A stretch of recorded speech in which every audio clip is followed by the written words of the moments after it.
Many people suppose that it is impossible to avoid suffering, as it is an inherent aspect of life on earth. Their strategies for dealing with suffering may vary, but they all believe that suffering is inevitable.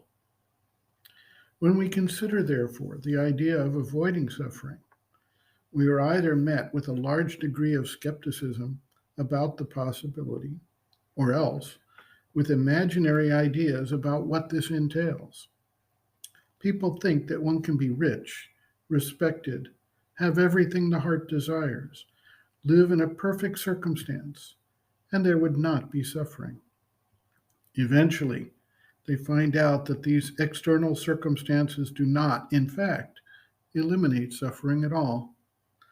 As the Buddha pointed out in his Four Noble Truths, suffering is attached to life in the body through illness, frustrated desire, old age, and death.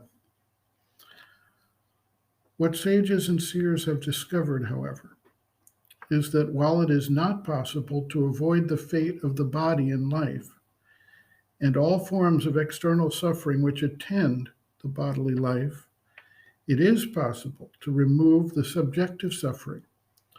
This comes from tuning and aligning the mind and heart to the larger reality that is not attached to the ego personality and the desire soul that is never satisfied.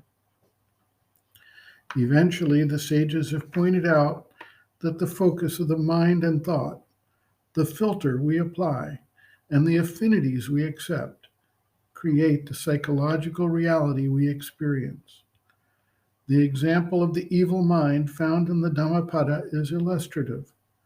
This is not a moral judgment, but rather a statement of the focus of the mind on forces and actions that bring about an increase in distress or suffering for oneself or others, as everyone participates as parts of the universal manifestation. When one engages in greed, lust, envy, jealousy, or any of the other deformations of the mind, suffering ensues. Focusing on harmony, goodwill, compassion, and other forms of manifestation of love and unification bring about peace, calm, and a mind that need not suffer, regardless of the outer circumstances to which one is subjected. In the book Commentaries on the Dhammapada, the mother provides insight into a number of verses from this classical Buddhist text. The Dhammapada states, quote, "If a man speaks or acts with an evil mind, suffering follows him as the wheel follows the hoof of the bullock that pulls the cart." End quote. The mother comments, quote, "That is to say, ordinary human life, such as it is in the present world, is ruled by the mind. Therefore, the most important thing is to control one's mind. So we shall follow a graded or conjugate discipline, to use the Dhammapada's expression, in order to develop and control our minds. There are four movements which are usually consecutive, but which in the end may be simultaneous. To observe one's thoughts is the first. To watch over one's thoughts is the second. To control one's thoughts is the third. And to master one's thoughts is the fourth. To observe, to watch over, to control, to master.